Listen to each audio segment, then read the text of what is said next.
अब तक हम लोगों ने टेंस में कहां तक डिस्कस कर लिया था? प्रेजेंट इंडेफिनिट आई होप पूरा कंप्लीट हम लोगों ने कर लिया था ना। प्रेजेंट इंडेफिनिट तक बातें हम लोगों ने कंप्लीट कर ली थी। बच्चे कोई भी डाउट हो तो जल्दी से एक डाउट बता देंगे, कोई भी डाउट हो तो बताएंगे भी फटाफट से।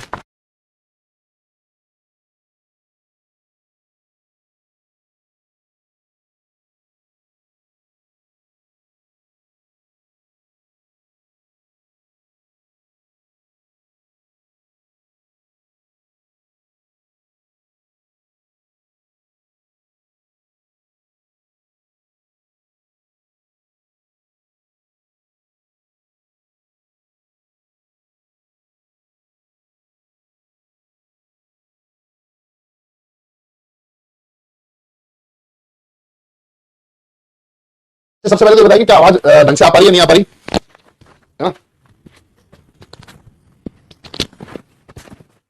आवाज ओके है? बस तो बाहर लगा लिया मैंने इसको। स्टिल एक बार आप लोग जल्दी से मुझे बताएंगे कि आप मेरी बात सुन पा रहे हैं अच्छे से।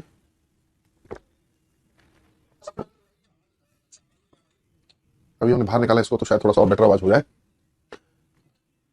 जल्दी से बता देंगे बच्चों, फिर हम आगे बढ़ते हैं।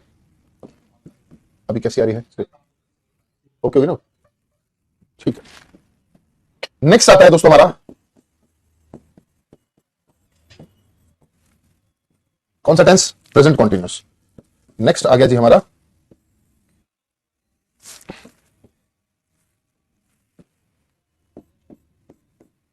Present continuous tense. अब ये प्रेजेंट कॉन्टिन्यूस टेंस क्या है इसको समझते हैं।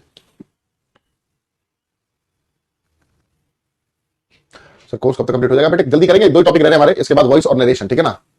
वॉइस और नरेशन ही रह रहा है हमारा। अच्छा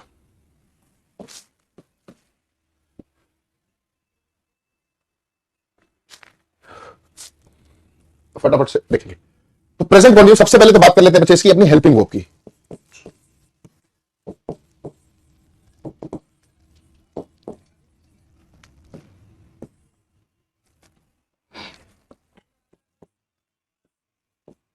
हेल्पिंग वर्ब क्या है दोस्तों इसकी? इज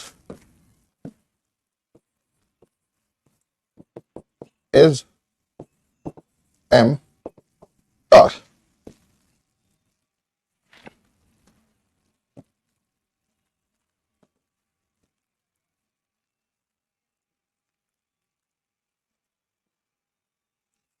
इज एम आर ये बच्चे हमारी हेल्पिंग वर्ब हो गई इनकी। इज जो है वो सिंगुलर सब्जेक्ट्स के साथ आया करती है, ठीक है। आर जो है प्लूरल सब्जेक्ट के साथ आया करती है। और एम जो है बच्चे वो आया करता है आई के साथ। तो ये हमारी हेल्पिंग वर्ब हो गई किस टेंस के लिए बच्चे? प्रेजेंट कॉन्टिन्यूस के लिए, ठीक है। प्रेजेंट कॉन्टिन्यूस के लिए हमारी क्या हो गई बच्चे? हेल्पिंग वर्ब हो गई, ठीक है।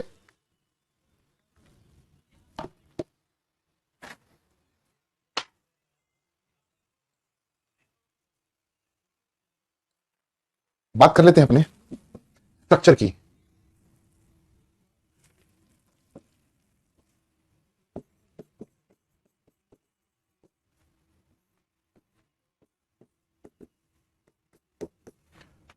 क्या स्ट्रक्चर होता है, क्या फॉर्मेशन होता है, ये हम लोग जानेंगे, समझेंगे अच्छे से, ठीक है। तो प्रेजेंट कॉन्टिन्यूस का जो स्ट्रक्चर होता है वो क्या होता है, आइए जी जान लेते हैं। इसमें आपको लिखा मिलेगा मेरे बच्चे सब्जेक्ट, सब्जेक्ट के साथ is am are fourth form and object, ठीक है। सब्जेक्ट के साथ is am are fourth form and object. Subject के साथ is am are not fourth form object. Is am are subject fourth form and object, ठीक है जी। ये तीन अलग अलग स्ट्रक्चर्स आप लोगों को मिल गए प्रेजेंट कॉन्टिन्यूस के, ठीक है। ये सिर्फ हम प्रेजेंट में ही लिख रहे हैं तीनों तीनों फॉर्मेशंस, बाकी टेंसेस में नहीं लिखेंगे, क्योंकि आप जानते हैं सेंटेंस को नेगेटिव कैसे बनाया जाता है। भाई सेंटेंस को नेगेटिव हम लोगों ने सीखा था हेल्पिंग वर्ब की मदद से। इज एम आर इसकी हेल्पिंग वर्ब है तो उसके बाद नॉट आ जाएगा। इंटरोगेटिव बनाना तो हेल्पिंग वर्ब को शुरुआत में ले आओ, ये बातें हम लोग सीख चुके हैं। सिर्फ प्रेजेंट टेंस में लिख रहे हैं, आगे पास्ट और फ्यूचर में हम लोग सिर्फ इस वाली फॉर्मेशन को लिखेंगे। ये दोनों फॉर्मेशंस आप उसे खुद बनाएंगे, ठीक है।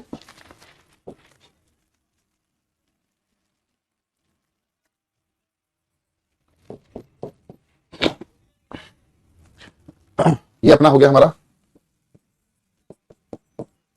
पॉजिटिव, ये हमारा नेगेटिव और ये हमारा इंटेरोगेटिव। ठीक है, पॉजिटिव, नेगेटिव और इंटेरोगेटिव। ठीक है, पॉजिटिव, नेगेटिव और इंटेरोगेटिव। चलिए अब बात आती है कि देखो हेल्पिंग वर्ब हम लोगों ने जान ली, हेल्पिंग वर्ब क्या होती है, स्ट्रक्चर फॉर्मेशन जान लिया। अब किस तरह का सेंटेंस है ना इस फॉर्मेशन में लिखा जाएगा, है ना, इसकी क्या कंडीशन है, प्रेजेंट कॉन्टिन्यूस कब आएगा दोस्तों। तो देखो अगर प्रेजेंट में बोलने के दौरान कोई काम ऑनगोइंग है, चल रहा है, तो ऐसे केसेस को हम लोग क्या बोलते हैं, ऐसे ही केसेस को हम लोग क्या बोल देंगे, प्रेजेंट कॉन्टिन्यूस। क्या बोलेंगे दोस्तों प्रेजेंट कॉन्टिन्यूस। ऐसे ही केसेस को हमें बोलना होगा ना, ऐसे ही केसेस को हमें क्या बोलना होगा बच्चे, प्रेजेंट कॉन्टिन्यूस। जैसे राहुल खेल रहा है, वो दौड़ रहा है, हम पढ़ रहे हैं, वो डांस कर रहा है, वो गाना गा रहा है ना, वो पढ़ाई कर रहा है, वो उसको पढ़ा रहा है, वो ऐसे लिख रहा है, बच्चे एग्जाम दे रहे हैं, परेड हो रही है। इस तरह का जो भी स्टेटमेंट है आपको होते हुए दिखाई दे रहा है तो प्रेजेंट कॉन्टिन्यूस यूज करेंगे। अब ऐसे कुछ काम भी हुआ करते हैं बच्चे जो हो तो रहे होते हैं बट आंखों से दिखाई नहीं देते। ऐसे भी कुछ काम है बच्चों जो हो तो रहे होते हैं बट हमें अपनी आंखों से दिखाई नहीं देते, बट अगर वो ऑनगोइंग है, काम चल ही रहा है, तो ऐसे केस में भी प्रेजेंट कॉन्टिन्यूस का ही यूज करेंगे। जैसे हवा चल रही है, क्या आपको हवा चलती हुई दिखाई देती है? जी नहीं, दिखाई तो नहीं देती, बट फिर भी चल तो रही है। मैंने कहा मेरी रगों में खून दौड़ रहा है, ठीक है, आपकी में भी दौड़ रहा है, तो क्या दौड़ता हुआ दिखाई दे रहा है, सर्कुलेट होता दिखाई दे रहा है? नहीं। मैं सांस ले रहा हूं, क्या मैं सांस लेता हुआ आपको दिखाई दे रहा हूं? जी नहीं, बट मैं सांस तो ले रहा हूं। बात समझ पा रहे हैं? ये काम दिख नहीं रहे बट हो तो रहे ना। तो ऐसे केसेस में हम लोग क्या यूज करेंगे, प्रेजेंट कॉन्टिन्यूस। ठीक है, क्या यूज करेंगे, प्रेजेंट कॉन्टिन्यूस। और ध्यान से समझते हैं एक चीज,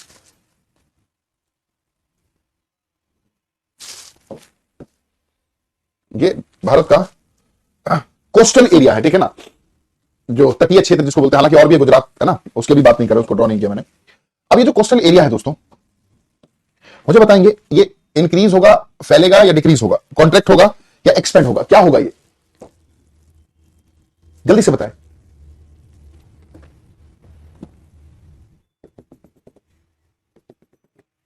भाई समुद्र है,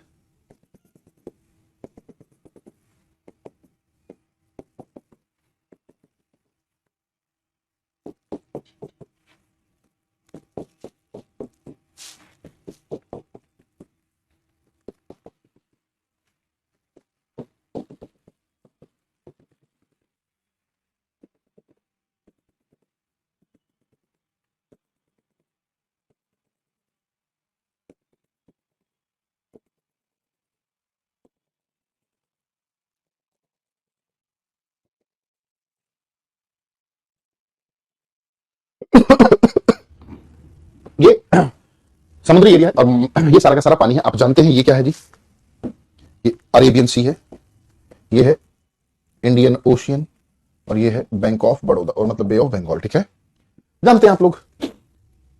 अब यहां पर होता क्या है, डिक्रीज होगा because continuous strike off water. Strike off water की वजह से नहीं होगा बच्चे। आप जानते हैं जो नदियां हैं पहाड़ों से जो अपना पानी गिराती हैं, वो मैक्सिमम तो कहां गिराती हैं, बे ऑफ बंगाल में, बट कुछ नदियां अरब सागर में भी गिराती हैं ना, अरेबियन सी में भी अपना पानी गिराती हैं। तो कॉन्टिन्यूसली पानी गिर रहा है किसमें, समुद्र में, है ना, यहां पर भी और यहां पर भी। साथ साथ इवेपोरेशन भी हो रहा है, समुद्र से पानी कुछ इवेपोरेट भी होता है, वाष्पीकरण भी होता है, बट रेट ऑफ मेल्टिंग ज्यादा है रेट ऑफ इवेपोरेशन से। तो जब मेल्टिंग ज्यादा है तो पानी ज्यादा गिरेगा इनमें, है ना, समझ पा रहे हैं, इनमें पानी ज्यादा गिरेगा। जब इनमें पानी ज्यादा गिरेगा तो धीरे धीरे जो वाटर लेवल है समुद्र का वो इंक्रीज होगा, है ना। जब इंक्रीज होगा तो मानकर चलें कुछ हजार सालों बाद जो भारत है वो एक्चुअल में ऐसा हो जाएगा, पानी अपने जो लैंड है उसको अपने अंदर ले लेगा, श्रिंक हो जाएगा, कॉन्ट्रैक्ट हो जाएगा। बट ऐसा होने में काफी समय लगेगा, काफी सालों का समय लगता है बच्चे, क्योंकि कोई भी ज्योग्राफिकल चेंज हम अपनी आंखों से नहीं देख सकते। क्यों? क्योंकि कोई भी ज्योग्राफिकल चेंज होने में हजारों साल लगते हैं और उसके सामने इंसान की जो लाइफ है वो बहुत छोटी है ना, समझ पाए। तो ये कॉन्ट्रैक्ट होता रहेगा ना, इंक्रीज नहीं होगा बच्चे। जब लेवल बढ़ेगा तो वो लैंड को अपने अंदर ले लेगा। ठीक है, तो यहां पर ये चीज क्या होगी, कॉन्ट्रैक्टिंग, है ना, धीरे धीरे कॉन्ट्रैक्ट होगा, श्रिंक होगा। ठीक है, समझ पाए दोस्तों। एक्सपेंड नहीं होगा बच्चे, एक्सपेंड नहीं हो सकता।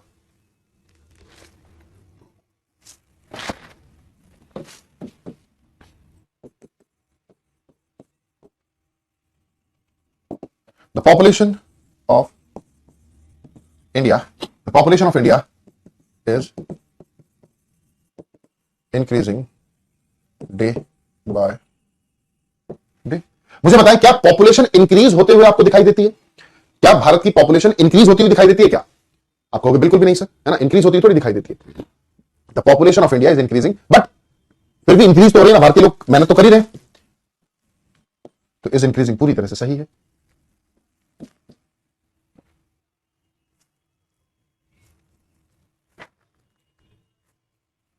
अच्छा ऐसा अगर मैं बोलूं, my heart is beating very fast. अगर आप कोई मेहनत का काम करते हैं, सीढ़ी वगैरह चढ़ते हैं, भागते हैं, दौड़ते हैं, तो उस समय हमारा जो दिल है वो तेज धड़कता है ना।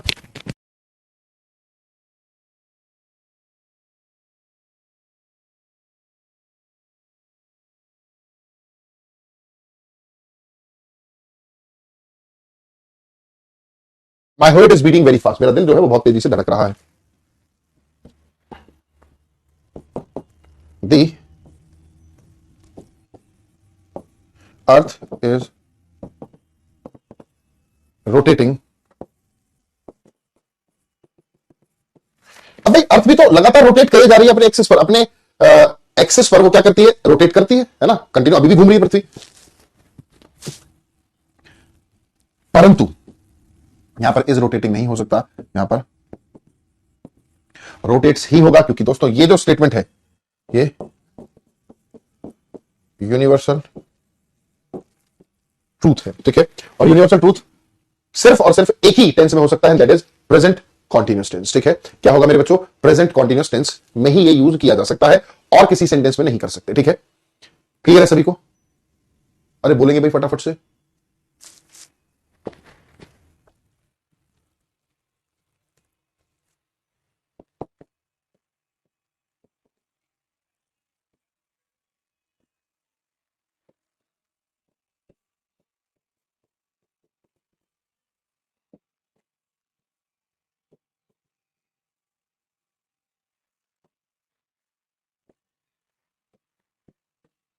तो यहां पर आर कॉन्ट्रैक्टिंग, ओके जी, इसमें कोई दिक्कत नहीं, क्यों कॉन्ट्रैक्ट हो रहे हैं साल दर साल, ठीक है। चलिए जी, अब इसी सेंटेंस में एक इंपॉर्टेंट बात करते हैं जो कि थोड़ा सा समझने लायक है। मैंने लिखा my father is working in a bank and my brother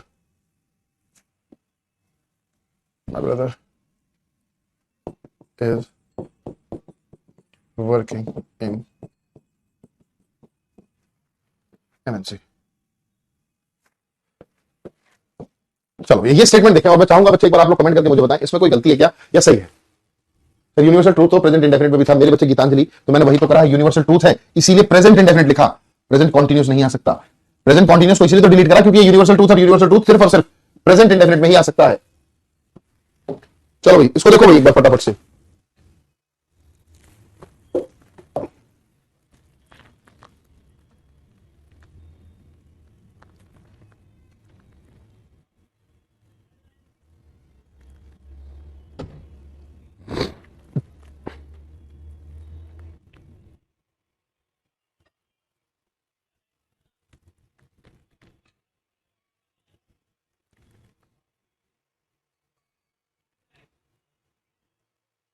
जल्दी से बताएंगे भाई, इंपॉर्टेंट कंसेप्ट है जो कि हम लोग सीखेंगे अब।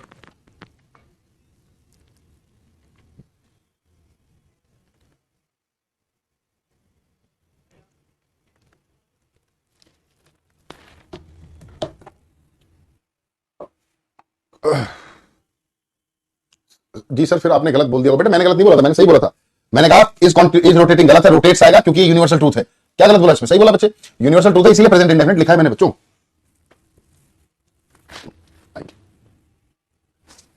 वर्क्स आएगा सर डेली टास्क है, मेरे बच्चे देखो डेली टास्क तो ये भी है, हार्ट जो बीट कर रहा है ये भी डेली है, ये भी डेली है, ये भी डेली है, ये भी डेली है, सब डेली है। इसको समझते हैं दोस्तों। हमने सीखा था क्या, जो ये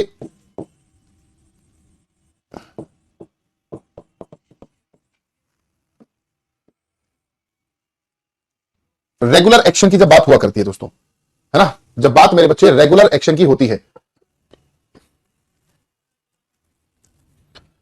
रेगुलर एक्शन, तो रेगुलर एक्शन में हम लोगों ने सीखा था कौन सा टेंस आता है बच्चे, प्रेजेंट इंडेफिनिट, है ना। कौन सा टेंस आता है मेरे भाई, प्रेजेंट इंडेफिनिट आता है, यही सीखा था हम लोगों ने। अब समझते हैं इसको अच्छे से। रेगुलर एक्शन को अब मैं दो पार्ट्स में डिवाइड कर रहा हूं। एक हमने बोला परमानेंट रेगुलर एक्शन, और एक होता है दोस्तों टेम्परेरी रेगुलर एक्शन। ठीक है, एक हुआ भाई हमारा परमानेंट रेगुलर एक्शन, और एक होता है दोस्तों हमारा टेम्परेरी रेगुलर एक्शन। दो एक्सप्रेशंस में हम लोगों ने चीजों को डिवाइड किया, one is permanent regular action और दूसरा है टेम्परेरी रेगुलर एक्शन। ठीक है,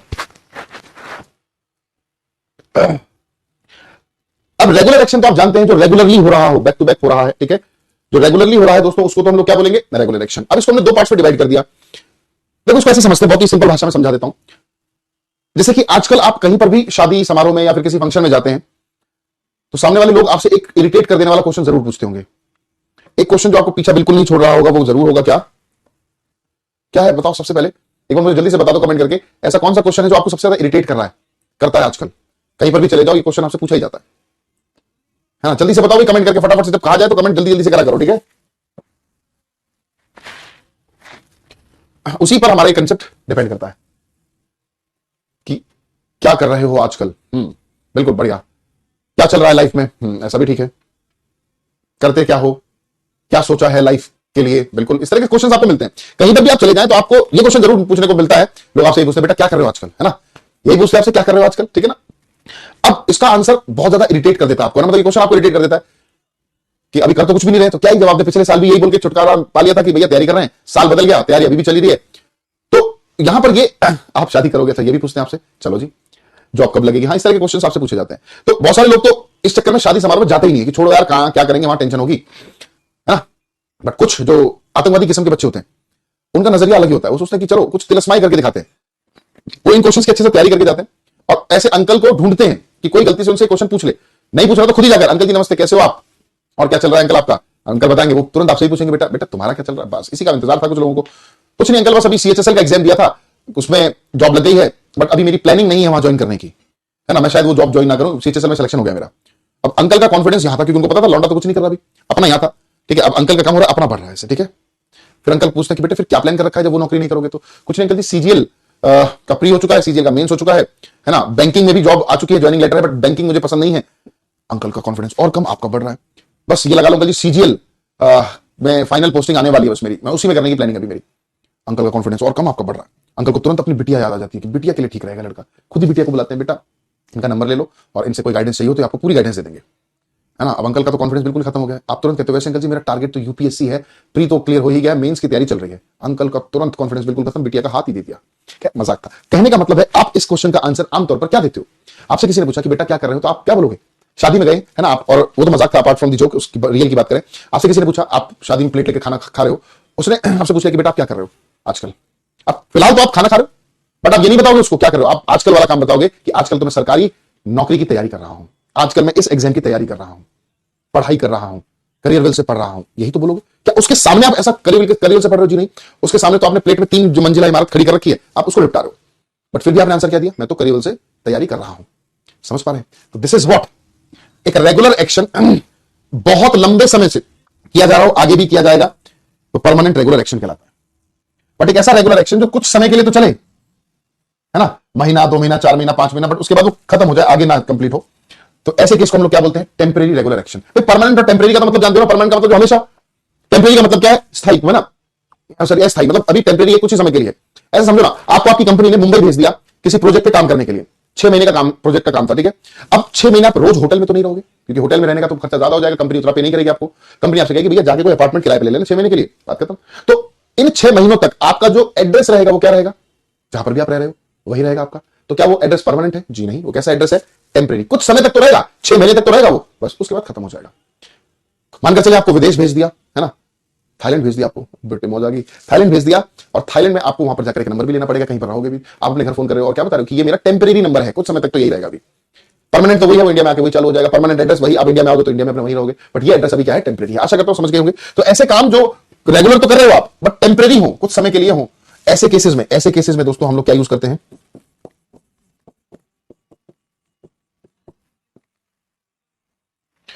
प्रेजेंट कॉन्टिन्यूस। ऐसे केसेस में प्रेजेंट कॉन्टिन्यूस का यूज करते हैं, और जो परमानेंट रेगुलर एक्शन है उस केस में, उन केसेस में हम लोग अपना प्रेजेंट इंडेफिनिट टेंस का ही यूज किया करते हैं। ठीक है, तो अब ये बताओ, नौकरी करना, नौकरी की तैयारी करना शॉर्ट टर्म है, 2 महीना, 4 महीना, 6 महीना, मैक्सिमम 1 साल कर लोगे। ऐसा तो नहीं कि 50 साल के हो गए और तब भी उठ रहे हो। और noun, noun is the name of person place thing. हाँ, क्वेश्चन टैग ये होता है, प्रोनाउन ये होता है, रिलेटिव प्रोनाउन ये होता है, नहीं लगे रहोगे ना। ठीक है, इट मींस तैयारी थोड़े समय के लिए होती है, बट नौकरी लग गई तो 50 साल में भी करोगे, 60 साल तक करोगे, है ना। तो वो परमानेंट होती है, परमानेंट, और परमानेंट में प्रेजेंट इंडेफिनिट आता है। अब फादर भैया बैंक में काम करते हैं, इट मींस वो उनका परमानेंट काम है, जॉब इज परमानेंट। ठीक है, तो हम लोग यूज क्या करेंगे, my father works in a bank and my brother works in an MNC. ठीक है, आशा करता हूं बात समझ में आ गई होगी, डिटेल में मजाक के थ्रू भी समझ में आ गया होगा, कंसेप्ट भी आपको क्लियर हो गया होगा। ठीक है, इजी है भाई। सर एमएनसी से पहले एन क्यों, अरे ये तो यार आर्टिकल में पढ़ चुके हैं भाई अजय मेरे बच्चे, ये तो हम लोग पढ़ ही चुके हैं ना आर्टिकल में।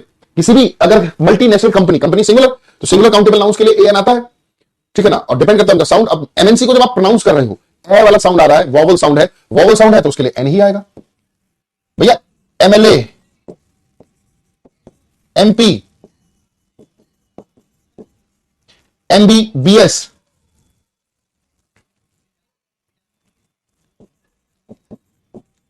अब देखो इन सभी को अगर हम प्रोनाउंस करेंगे, MLA vowel sound, MP vowel sound, MBBS, MBS सभी में वोवल साउंड है। हाँ, अगर इनको एक्सपेंड करके बोल देंगे तो साउंड चेंज हो जाएगी। देखो अभी हम बोल रहे हैं एमएलए, ए वाला साउंड आ रहा है, बट अगर मैं इसको एक्सपेंड करके बोल दूंगा, इसकी फुल फॉर्म क्या होती है, मेंबर ऑफ लेजिस्लेटिव असेंबली। तो अब मेंबर, मैं वाला साउंड आया, ए वाला नहीं आया। अगर इसको एक्सपेंड करके लिख रहे हैं तो a member of legislative assembly, a member of parliament.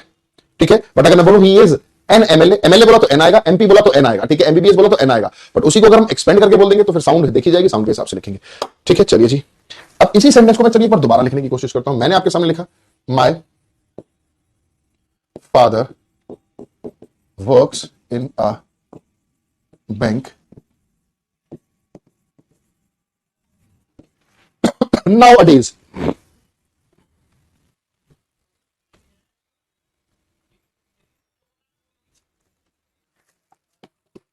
समझ पा रहे, my father works in a bank now a days. अभी हम लोगों ने सीखा कि भैया ऐसे सेंटेंस में क्या आना चाहिए, वर्क्स आना चाहिए।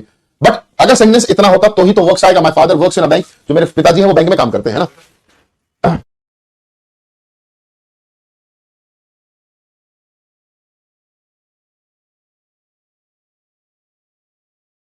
My father works in a bank, है ना, इतना होता तो बिल्कुल सही था सेंटेंस। बट आप देख रहे हैं इसके साथ साथ नाउ अ डेज भी आ गया दोस्तों।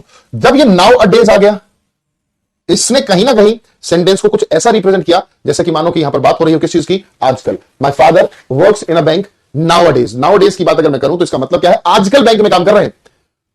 हो सकता है बैंक को छोड़कर फिर आप कुछ और में, है ना।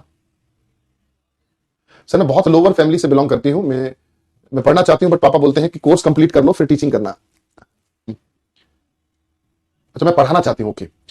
हाँ बच्चे, तो अच्छी बात है ना, पढ़ाने के लिए तो पहले आप अपनी नौकरी लो और फिर पढ़ाओ। अदरवाइज थोड़ा बहुत ट्यूशन आप घर में जरूर कर सकते हो, है ना। मैं हर बच्चे को सजेस्ट करता हूं जो तैयारी कर रहा है, अगर वो दिन में 2 घंटे ट्यूशन देने लगेगा ना, छोटे बच्चों को ट्यूशन दो यार, पता है कौन सी क्लास से, 6 to 10, बस इससे फालतू पढ़ाना ही नहीं। और कोशिश करो ऑल सब्जेक्ट की तैयारी कराने की कोशिश करो, क्योंकि आप भी तो सारी चीजें पढ़ रहे हो ना। एग्जाम में ऐसा तो नहीं सिर्फ इंग्लिश आती है भैया, मैथ्स भी आता है, जीएस भी आती है, रीजनिंग भी आती है ना। तो 6 to 10 ही आता है और आप वही पढ़ रहे हो, तो कोशिश करो ऑल सब्जेक्ट का ट्यूशन उनको पढ़ाने की कोशिश करो। और जब आप पढ़ाओगे ना, अगर आप पढ़ा रहे हो, टीचर हो, तो बच्चे आप रट कर नहीं पढ़ा सकते, ये सच्चाई है। हम अगर सोचे कि बच्चों को रट कर पढ़ा देंगे तो पॉसिबल नहीं है। आपको कंसेप्ट्स पर उतरना ही होगा, कंसेप्ट्स को सीखना ही होगा, समझना ही होगा। तब आप जब सामने वाले को समझाना है ना, रटाना तो नहीं है। रटाना हो तो मैं क्या कहता कि बेटे रट लो, my father is working in a bank, ऐसा सेंटेंस हो तो इज वर्किंग, हटाओ वर्क्स लगाओ, ये तो क्या रटना। दिस इज, जब आप किसी को पढ़ाओगे ना तो आपको ये वाला कंसेप्ट, आपको कंसेप्ट की नॉलेज होनी चाहिए। और जब आप कंसेप्ट की नॉलेज ले लोगे ना तो फिर किसी एग्जाम में नहीं रहोगे। तो कोशिश करो ये करने की, है ना। घर वाले अगर मान नहीं रहे तो बनाओ कि 6 to 10 ट्यूशन देना आपके लिए भी बेनिफिशियल है। और कोई पैसा नहीं मिल रहा तो फ्री में पढ़ाने लगो, ठीक है, कोई दिक्कत नहीं। आपका फायदा है, फ्री में नहीं है, उससे आपको फायदा मिल रहा है। कोई चीज फायदा आपको दे रही है तो फ्री तो नहीं हो सकती, है ना। कोई चीज अगर आपको फायदा दे रही है, आपको भी तो उससे कुछ मिल ही रहा है ना, आपको नॉलेज गेन करने को मिल रही है। तो बिल्कुल करें कंचन बच्चे, बेस्ट ऑफ लक है, जरूर करें। चलो, तो my father works in a bank these days, it means आजकल बैंक में काम कर रहे हैं। हो सकता है कुछ और अच्छी ऑप्शन मिले तो कहीं और चले जाएं। तो ये नाउ अ डेज ने थोड़ा सा हमें समझाया कि सेंटेंस में टेम्परेरी रेगुलर एक्शन का भाव पैदा हो रहा है। तो इसीलिए यहां पर क्या करेंगे, वापस से इज वर्किंग।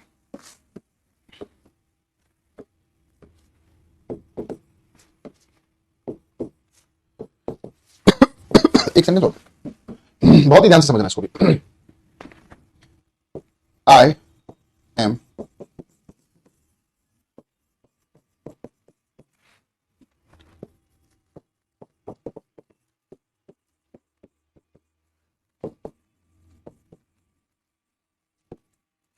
चलिए एक बार देखें फटाफट से, जल्दी से देखते हैं एक बार।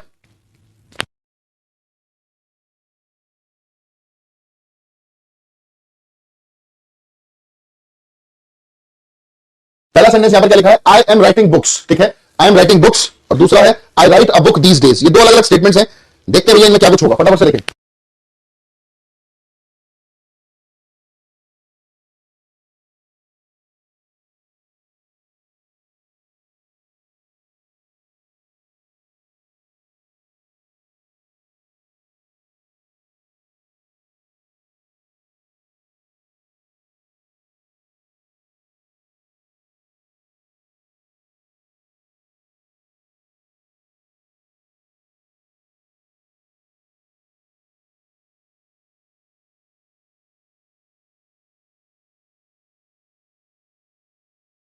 आई एम राइटिंग बुक्स, इसका मतलब मैं किताबें लिख रहा हूं। भाई एक साथ कई सारी किताबें तो नहीं लिख सकता इंसान, एक समय तो एक ही किताब लिख रहा होगा ना, किताब में कुछ लिख रहा होगा, बट यहां हमने कह दिया बुक्स, किताबें लिख रहा है, इसका मतलब किताबें लिखना उस व्यक्ति का शौक है, परमानेंट काम है। तो आई राइट बुक्स, मैं किताबें लिखता हूं, और आजकल किताबें लिख रहा हूं, है ना। I write a book these days, आजकल एक किताब लिख रहा हूं, इसीलिए यहां पर राइट नहीं एम, इसको ऐसा समझो ना, करण जौहर है, मूवी बनाना उसका परमानेंट काम है, एक मूवी बनाई फिर दूसरी फिर तीसरी फिर चौथी, इस तरह से बनाता रहता है, ठीक है। बात अगर मैं करूं, मानकर चले वो अभी कोई एक मूवी बना रहा है, तो क्या करेगा, यहां से शुरू करी उसने, बना रहा है, हो सकता है 8 महीने के अंदर बना के खत्म कर दे, बट इस दौरान तो वो मूवी बना रहा था ना, तो वो अभी मूवी बना रहा है, अभी वो काम चल रहा है, यहां से लेकर यहां तक चलेगा, खत्म हो जाएगा, ठीक है। तो ये तो टेम्परेरी काम हुआ, फिर एक और नया प्रोजेक्ट छोड़ देगा, एक और नई मूवी, एक और नई मूवी, एक और नई मूवी, और आज से पहले भी उसने काफी सारी मूवी बनाई होंगी, तो ये उसका परमानेंट काम है। तो मूवी बनाना परमानेंट काम है, और अभी वो मूवी एक बना रहा है, वो टेम्परेरी काम है। सेम वैसे ही है, किताबें लिखना, मैं किताबें लिखता हूं, ये मेरा परमानेंट काम है, एक लिखा फिर दूसरी फिर तीसरी फिर चौथी, और अभी फिलहाल एक किताब लिख रहा हूं, तो इट मींस वो प्रेजेंट कंटीन्यूअस में आएगी, क्योंकि वो कैसा काम है, टेम्परेरी है। चलिए अब एक और बेहतरीन सी इंपॉर्टेंट सी बात मैं आपको बताता हूं, बहुत ध्यान से देखना, ये याद रखनी बहुत अच्छे से। अगर हम किसी भी कॉन्टिन्यूअस टेंस में क्या जोड़ रहे हैं बच्चे, टाइम, अगर एक कॉन्टिन्यूअस टेंस में टाइम जोड़ दिया,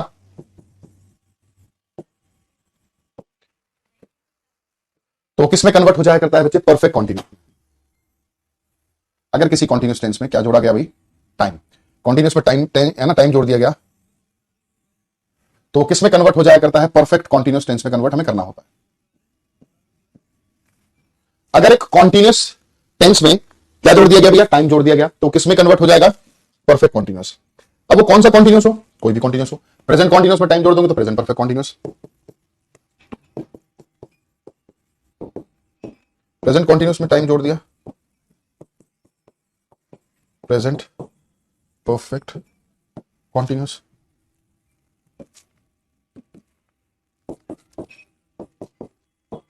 पास्ट कॉन्टिन्यूअस में टाइम जोड़ दिया,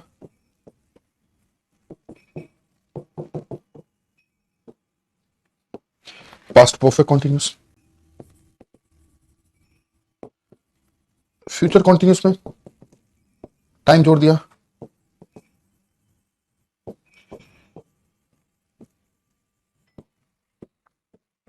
फ्यूचर परफेक्ट कॉन्टिन्यूअस।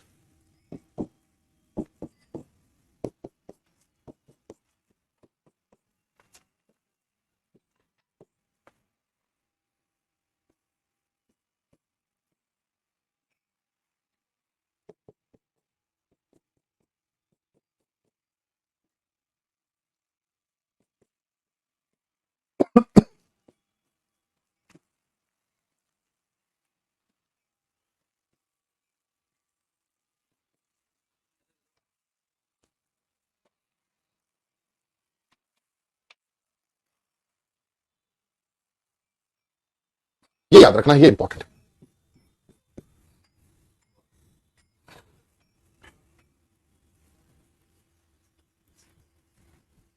क्या कहा मैंने बच्चे, अगर किसी भी कॉन्टिन्यूअस टेंस में टाइम जोड़ दिया गया, कॉन्टिन्यूअस टेंस में टाइम जोड़ दिया गया, तो क्या बन जाएगा बच्चे, परफेक्ट कॉन्टिन्यूअस। कॉन्टिन्यूअस टेंस में टाइम जोड़ने के बाद वो क्या बन जाता है, परफेक्ट कॉन्टिन्यूस। अगर प्रेजेंट कॉन्टिन्यूस है और टाइम जुड़ गया तो present perfect continuous, past continuous है और टाइम जुड़ गया तो past perfect continuous, future continuous है, टाइम जुड़ गया तो बच्चे फ्यूचर परफेक्ट कॉन्टिन्यूस, ऐसा बन जाया करता है। आशा करता हूं बच्चे यहां तक की बातें आपको समझ में आई होंगी। इसको हम लोग नेक्स्ट क्लास में डिस्कस करेंगे कुछ एग्जांपल्स के साथ और फिर आगे बढ़ेंगे। प्रेजेंट में थोड़ा समय ज्यादा हम लोग लेकर चल रहे हैं क्योंकि प्रेजेंट के बाद जब पास्ट आएगा तो वो सेम उसका रिपीटिशन मात्र है ना। उसके बाद अगर हम बात करेंगे फ्यूचर की तो चीजें सिमिलर होती चली जाएंगी, तो फिर हमें समय कम लगेगा, ठीक है, क्योंकि हमें टेंस को कुछ इस तरह से करना है, अब की बार आखिरी बार, ठीक है, इसके बाद बार बार मेहनत नहीं करनी। तो चलिए दोस्तों, फिर आज के लिए इतना ही करते हैं, मुलाकात होगी नेक्स्ट क्लास में। Till then goodbye, take care and love you all.